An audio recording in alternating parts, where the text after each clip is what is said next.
Technical exams പാസ്സായതിനു ശേഷം ഏതൊരാളുടെയും ഒരു dream പോസ്റ്റിൽ ഒന്നാണ് ISRO ഒരു ജോലി നേടുക എന്നുള്ളത് അല്ലേ. അപ്പോൾ ISROയുടെ 2026 റിക്രൂട്ട്മെന്റ് സൈക്കിൾ ആരംഭിച്ചിരിക്കുന്നു എന്നുള്ളതാണ്. പക്ഷേ ഇത്തവണ സയന്റിസ്റ്റ് പോസ്റ്റിലേക്കൊന്നും അല്ല വന്നിരിക്കുന്നത്, ടെക്നീഷ്യൻ പോസ്റ്റിലേക്കും അതേപോലെ തന്നെ ടെക്നിക്കൽ അസിസ്റ്റന്റ് പോസ്റ്റിലേക്കൊക്കെയാണ് ഇത്തവണ എന്ത് ചെയ്തിട്ടുള്ളത്, ISROയുടെ നോട്ടിഫിക്കേഷൻ വന്നിട്ടുള്ളത്. അപ്പോൾ ആർക്കൊക്കെ അപ്ലൈ ചെയ്യാം, ഏതൊക്കെ ബ്രാഞ്ചസുകാർക്ക് അപ്ലൈ ചെയ്യാം തുടങ്ങിയ കാര്യങ്ങളെ കുറിച്ച് നമുക്ക് ഡീറ്റെയിൽ ആയിട്ട് ഡിസ്കസ് ചെയ്യാം. അപ്പോൾ ഇതുപോലുള്ള ഏറ്റവും ഇൻഫോർമേറ്റീവ് ആയിട്ടുള്ള വീഡിയോകൾ ഏറ്റവും ആദ്യം എത്തുന്ന പ്ലാറ്റ്ഫോമാണ് എൻട്രി ആപ്പ്. അപ്പൊ നമ്മുടെ ചാനൽ ഒന്ന് സബ്സ്ക്രൈബ് ചെയ്യാം. അപ്പൊ നമുക്ക് എന്ത് ചെയ്യാം, ഈ ഒരു റിക്രൂട്ട്മെന്റിൽ ISROയുടെ ഇത്തവണ വന്നിരിക്കുന്ന റിക്രൂട്ട്മെന്റിൽ ആർക്കെല്ലാം അപ്ലൈ ചെയ്യാം, ഏതെല്ലാം പോസ്റ്റുകളിലേക്കാണ് നോട്ടിഫിക്കേഷൻ വന്നിരിക്കുന്നത് നമ്മൾ നോക്കാം. അപ്പൊ നമ്മൾ ആദ്യം നോക്കുകയാണെന്നുണ്ടെങ്കിൽ ഇലക്ട്രോണിക്സ്, അതായത് ആദ്യത്തെ നമ്മൾ നോക്കാൻ പോകുന്നത് ടെക്നിക്കൽ അസിസ്റ്റന്റ് പോസ്റ്റ് ആണ്. അപ്പൊ അതിൽ ഇലക്ട്രോണിക്സിന് വന്നിട്ടുണ്ട്. അതിന് യോഗ്യതയായിട്ട് പറഞ്ഞിരിക്കുന്നത് diploma in electronics and communication engineering ആണ്. വളരെ സ്പെസിഫിക് ആയിട്ട് പറഞ്ഞിട്ടുണ്ട്, ഡിപ്ലോമ എന്ന് തന്നെയാണ് പറഞ്ഞിരിക്കുന്നത്. അപ്പൊ അതിൽ 6 വേക്കൻസിയാണ് ഇപ്പൊ നിലവിലുള്ളത്. അതേപോലെ തന്നെ കമ്പ്യൂട്ടർ സയൻസിലും ടെക്നിക്കൽ അസിസ്റ്റന്റ് പോസ്റ്റിലേക്ക് വന്നിട്ടുണ്ട്. BSc with computer science as main subject ആണ് പറഞ്ഞിരിക്കുന്നത്. 4 വേക്കൻസിയാണ് വന്നിരിക്കുന്നത്. അതേപോലെ തന്നെ മെക്കാനിക്കലും വന്നിട്ടുണ്ട്. അതിൽ ഡിപ്ലോമ ഇൻ മെക്കാനിക്കൽ എഞ്ചിനീയറിംഗ് ആണ്, 1 വേക്കൻസിയാണ് വന്നിരിക്കുന്നത്. അതേപോലെ BSc മാത്തമാറ്റിക്സിൽ BSc മാത്തമാറ്റിക്സ് ആണ് മെയിൻ സബ്ജക്റ്റ് ആയിട്ട് പഠിച്ചിരിക്കണം. അതിലും 1 വേക്കൻസിയാണ് എന്ത് ചെയ്തിട്ടുള്ളത്, വന്നിട്ടുള്ളത്. അപ്പൊ ഇത്രയുമാണ് ടെക്നിക്കൽ അസിസ്റ്റന്റ് പോസ്റ്റിലേക്ക്. ലൈബ്രറി അസിസ്റ്റന്റ് നമ്മൾ ടെക്നിക്കൽ പോസ്റ്റുകൾ മാത്രമേ എന്ത് ചെയ്യുന്നുള്ളൂ, നമ്മൾ ഫോക്കസ് ചെയ്യുന്നുള്ളൂ എന്നുള്ളതുകൊണ്ട് അതിലേക്ക് ഞാൻ പോകുന്നില്ല.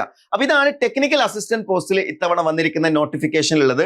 അതേപോലെ തന്നെ നമ്മൾ ഇതേപോലെ തന്നെ ടെക്നീഷ്യൻ പോസ്റ്റിലേക്ക്, ടെക്നീഷ്യൻ അതുപോലെ ഡ്രാഫ്റ്റ്സ്മാൻ പോസ്റ്റിലേക്കൊക്കെ എന്ത് ചെയ്തിട്ടുണ്ട്, നോട്ടിഫിക്കേഷൻ വന്നിട്ടുണ്ട്. അപ്പൊ അതിൽ ITI ഇലക്ട്രോണിക് മെക്കാനിക് നമ്മൾ നോക്കുകയാണെന്നുണ്ടെങ്കിൽ 8 വേക്കൻസി ഉണ്ട്. അത്യാവശ്യം നല്ല വേക്കൻസി തന്നെ വന്നിരിക്കുന്നത്. എലിജിബിൾ ട്രേഡ് എന്ന് പറയുന്നത് ഇലക്ട്രോണിക് മെക്കാനിക്, അതേപോലെ tech power electronic system, mechanic consumer electronic appliances, mechanic industrial electronics ഒക്കെ അതിൽ പറ്റിയ ട്രേഡുകൾ തന്നെയാണ്. അതേപോലെ ITI കാർപ്പൻറ്റർ വന്നിട്ടുണ്ട്. അതേപോലെ തന്നെ ഡ്രാഫ്റ്റ്സ്മാൻ, അത് സിവിലും ഉണ്ട് മെക്കാനിക്കലും ഉണ്ട്. ഓരോ വേക്കൻസിയാണ് വന്നിട്ടുള്ളത്. ഓക്കെ, അപ്പൊ ഇതാണ് ടെക്നിക്കൽ പോസ്റ്റുകൾ കേട്ടോ. അതായത് ഞാൻ എല്ലാ പോസ്റ്റുകളും മെൻഷൻ ചെയ്യുന്നില്ല, വേറെയും കുറെ ലൈബ്രറി അങ്ങനെ കുറെ പോസ്റ്റുകൾ ഉണ്ട്, അതൊന്നും ഞാൻ എന്ത് ചെയ്യുന്നില്ല, ഇവിടെ മെൻഷൻ ചെയ്യുന്നില്ല. ഓക്കെ, അപ്പൊ അതിൽ ഏജ് ലിമിറ്റ് ആയിട്ട് പറഞ്ഞിരിക്കുന്നത് 35 ഇയേഴ്സ് ആണ് ഇതിന്റെ ഏജ് ലിമിറ്റ് പറഞ്ഞിരിക്കുന്നത്. അതിൽ 3 ഇയേഴ്സിന്റെ റിലാക്സേഷൻ OBCക്ക് വരുന്നുണ്ട്, 5 ഇയേഴ്സിന്റെ റിലാക്സേഷൻ SC/ST കാറ്റഗറിയിലും വരുന്നുണ്ട്. ഇതിന്റെ ഒരു സെലക്ഷൻ പ്രോസസ് നമ്മൾ നോക്കുകയാണെന്നുണ്ടെങ്കിൽ ഒരു അക്കാഡമിക് സ്ക്രീനിങ്, അതേപോലെ റിട്ടേൺ ടെസ്റ്റ് ഉണ്ടാവും, അതേപോലെ തന്നെ ഒരു സ്കിൽ ടെസ്റ്റും ആയിരിക്കും എന്ത് ചെയ്യുന്നുണ്ടാവുക, ഇതിന്റെ ഒരു സെലക്ഷൻ പ്രൊസീജിയറിൽ വരുന്നുണ്ടാവുക. ദെൻ എക്സാം പാറ്റേൺ നമ്മൾ നോക്കുകയാണെങ്കിൽ 80 ക്വസ്റ്റ്യൻസ് ഉള്ള MCQ ആയിരിക്കും, 1.5 അവേഴ്സിലായിരിക്കും വരുന്നുണ്ടാവുക.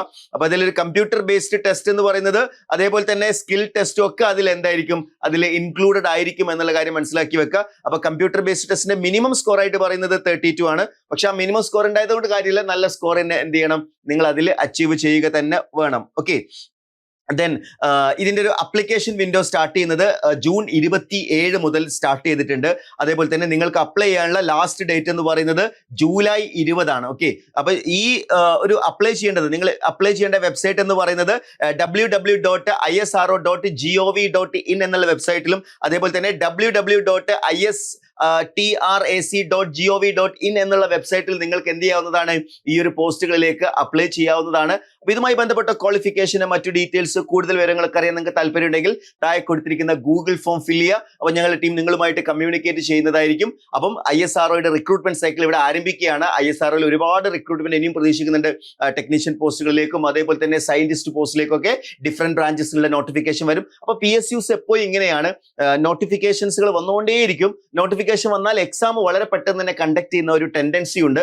അതുകൊണ്ട് ഇതുപോലുള്ള ഓപ്പർച്യൂണിറ്റീസുകൾ കൃത്യമായ പ്ലാനിങ്ങോട് കൂടി പഠിച്ചെങ്കിൽ മാത്രമേ മൾട്ടിപ്പിൾ PSUsകളിൽ നിങ്ങൾക്ക് എന്ത് ചെയ്യാൻ പറ്റുള്ളൂ, എക്സാംസ് ക്രാക്ക് ചെയ്യാൻ പറ്റുള്ളൂ.